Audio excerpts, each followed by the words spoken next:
నమస్తే, welcome to Disha TV. ప్రస్తుతం మనతో పాటు కాంగ్రెస్ సీనియర్ నేత వి హనుమంతరావు గారు ఉన్నారు. రుణమాఫీ విషయంలో ఎందుకు పండగ చేసుకుంటున్నారు, అసలు చాలామంది లబ్ధిదారులను దూరం చేస్తుంది కాంగ్రెస్ పార్టీ అని బీఆర్ఎస్ వాళ్ళు అంటున్నారు. చూడండి, రుణమాఫీ ఇష్యూలో ఆధార్ కార్డు అప్గ్రేడ్ చేయాలి, అది చాలామంది చేయాలి. నేను నిన్న కూడా సిద్దిపేటలో చెప్పిన ఇదే మాట.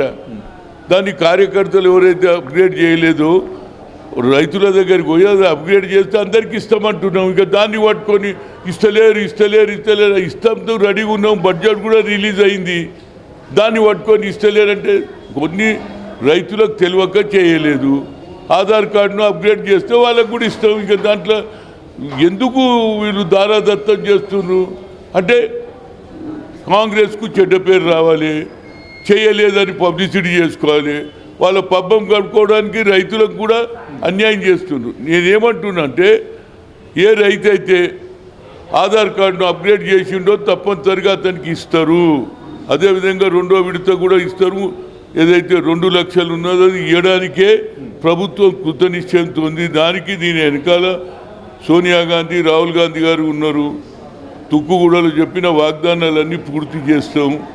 అదేవిధంగా అంచెలంచెలుగా అన్నీ పూర్తి చేస్తాం. ఇప్పుడు మొదలు పెట్టంగానే దానికి రైతులలో సంతోషం ఉంటే అరే వీడికి దొరకలే వాడికి దొరకలే, ఏందిరా ఇది చిల్లర రాజకీయాలు చేస్తున్నారు. మీరు పూర్తిగా అయినాక ఎవరికి రాలేదు అంటే అప్పుడు మాట్లాడతాం. We have got a time 15th August లోపల ఎవరికి రాలేదో చెప్తే వాళ్ళకు కూడా ఇస్తాము. ఏదైనా పొరపాటు అయితే ఇస్తాం. ఇవ్వలేదని అంటే మీ లెక్క మేము చెప్పలేదు కదా. మీరేమన్నారు, ఆ ₹1,00,000 కూడా ఎప్పుడు ఇచ్చిండ్రు, అవి ఇంట్రెస్ట్ కిందనే పోయినాయా లేదా? నేను మహబూబ్ నగర్లో బ్యాంక్లో పోతే sir that money has gone for interested, so we can't give another loan. ఇప్పుడు ఏమైంది, కట్టేస్తే అందరికి కూడా ఏదైనా అవసరాన్ని బట్టి ఒక కొత్త పొలమో కౌలుకు తీసుకున్నోడు కూడా వాడికి ఏదైనా బ్యాంకు రుణాలు అడిగితే వాళ్ళకు కూడా ఇస్తారు. కనుక ప్రభుత్వం బాగా చేస్తుంది. దీంతోపాటు ఇవాళ నాకు ఇంకో సంతోషం ఏంటంటే క్యాబినెట్లో ఉన్నటువంటి మంత్రి శ్రీనివాస్ రెడ్డి ఏమన్నాడు, చాలామంది చాలా రోజుల నుంచి ఏమంటున్నారు, బీసీ నాయకులంతా ముఖ్యంగా పంచాయతీరాజ్ నగరపాలిక ఎన్నికల్లో క్యాస్ట్ వైజ్ సెన్సస్ చేసిన తర్వాతనే ఎన్నికలు పెడితే మాకు న్యాయం జరుగుతుందన్న దానికి ఇవాళ క్యాబినెట్ ఒప్పుకున్న శ్రీనివాస్ రెడ్డి గారి స్టేట్మెంట్ కూడా చూసిన దానికి నేను సంతోషపడుతున్నా. అదేవిధంగా రాహుల్ గాంధీ గారు అపోజిషన్ లీడర్గా ఉన్నారు. ఆయన బిల్లు పెడితే రాష్ట్రంలో ఉన్న బీసీలందరూ కూడా పెద్ద ఎత్తున వస్తారు.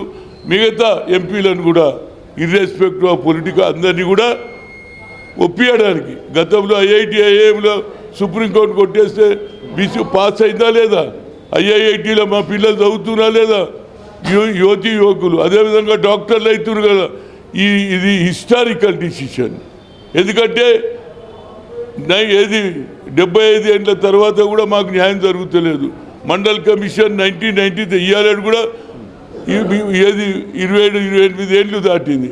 ఇది జరిగితే మా పర్సంటేజ్ ఉంటుంది, మా అధికారం ఉంటుంది. అయ్యా మాకు మెజార్టీ ఉంది, మాకు న్యాయం చేయాలని మినిస్ట్రీ కానీ అదేవిధంగా ఫ్యూచర్లో పంచాయతీరాజ్లో జిల్లా పరిషత్ చైర్మన్లు, సర్పంచులు, మండల అధ్యక్షులు కావడానికి, మేయర్లు కావడానికి అవకాశం ఉంటుంది అనేది నా ఉద్యమం. మరొకసారి ప్రభుత్వాన్ని నా ఉదయపూర్వక ధన్యవాదాలు. అదేవిధంగా రైతుల గురించి లొల్లి పెట్టిండ్రు, ఆయన ఇస్తాన్నాడు, నిన్న మొదలు పెట్టిండు. అందరు రైతులు సంతోషంగా పాలాభిషేకం చేస్తున్నారు. కనుక అపోజిషన్ కేవలం దీన్ని భరించలేక వాళ్ళ పార్టీ ఒకరి తర్వాత కూడా వెళ్ళిపోతున్నాడు. వాళ్ళ పార్టీని బాగు చేసుకునే బదులు ఇది కాదు అది కాదు, అరే మీరు చేసిన తప్పులు సరిదిద్దుకోండి. ఎవడు చెప్పిండు నువ్వు టీఆర్ఎస్ తీసుకోపోయి బీఆర్ఎస్ ఎవడు చేయమన్నాడు రా బాబు, అది ఫస్ట్ తప్పు. తర్వాత తప్పుకి కిసాన్కి సర్కార్ అని ఏది మహారాష్ట్ర పోతుంది. ఆ తర్వాత కాళేశ్వరం విషయం, ఇవన్నీ కూడా మాకు ఇచ్చిన మాటల కంటే ఎక్కువ ప్రజలు మా నమ్మిక మీద సోనియా గాంధీ తప్పనిసరిగా న్యాయం చేస్తుంది, తెలంగాణ ఇచ్చింది అనే దాని మీద మాకు ఓట్లు వేసిర్రు. వాళ్ళు ఓడిపోయినరు. ఇప్పటికన్నా మేధోమతనం పెట్టి మేమేమే తప్పులు చేసినామో తెలుసుకుంటే బాగుంటుందని ఈతకు చెప్తున్నాం. చేరికల విషయంలో మీకు కూడా ఫోన్లు వస్తున్నాయి, బీఆర్ఎస్ వాళ్ళు కూడా కాంగ్రెస్లో చేరుతామని కూడా చెప్పారు. ఏం జరుగుతుంది చేరికల విషయంలో, ఎందుకు కాంగ్రెస్ పార్టీలో చేరడం కాదు? నాకు ఎవడు ఫోన్ చేయలే, కానీ వచ్చేటోని ఇష్టంలో పోతున్నారు, జాయిన్ అవుతున్నారు. మేము ఎవరిని విలువలే, ఎవరికి 3 కోట్లు 4 కోట్లు చెప్పలే. గతంలో మీరు 3-4 కోట్లు ఇచ్చి 19 మందిలో 12 మందిని తీసుకుపోయారు. మా దగ్గర కోర్టు లేదు, ఇది ఒకటే కోర్టు ఉన్నది, మేము ఇచ్చేది లేదు, వాళ్ళంతలో వాళ్ళే వస్తున్నారు అనేది.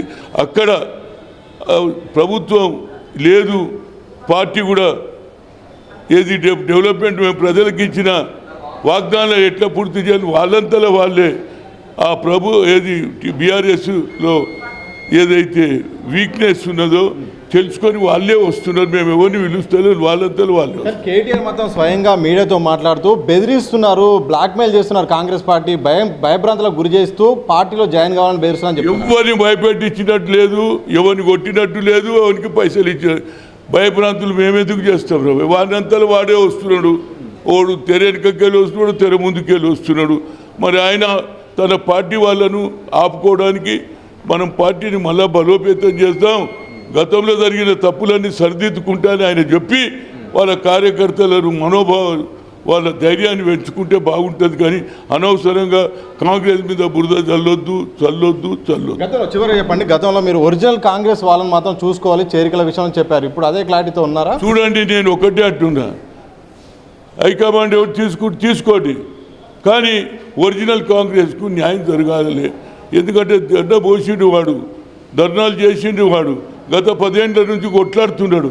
వాళ్ళకు బదులు న్యాయం చేయాలి, తీసుకునే దాని మీద ఎవరికి ఏం లేదు. కానీ వాళ్ళకే అన్ని అధికారాలు ఇస్తే మన కార్యకర్త ఫీల్ అవుతాడు, హర్ట్ అవుతాడు అని చెప్పగలను. ఓకే, మొత్తానికి చేరికల విషయంలో మాత్రం చేర్చుకుంటే తప్పులేదు బీఆర్ఎస్ వాళ్ళని, కానీ ఒరిజినల్ కాంగ్రెస్ వాళ్ళకి మాత్రం నష్టం జరగకూడదు. అలాగే రుణమాఫీ విషయంలో మాత్రం బీఆర్ఎస్ కీలక నేతలంతా కూడా రాద్ధాంతం చేస్తారు, అదేం లేదు. తప్పకుండా చిన్న టెక్నికల్ ఇష్యూస్ వల్ల వాళ్ళకి రావట్లేదు. పూర్తి స్థాయిలో రైతులందరూ కూడా కాంగ్రెస్ పార్టీ న్యాయం చేస్తుందని కూడా కాంగ్రెస్ సీనియర్ నేత వి హనుమంతరావు గారు స్పష్టం చేసిన సందర్భం చూడొచ్చు. గాంధీభవన్ నుండి కెమెరా పర్సన్ సంతోష్తో సతీష్, దిశ టీవీ.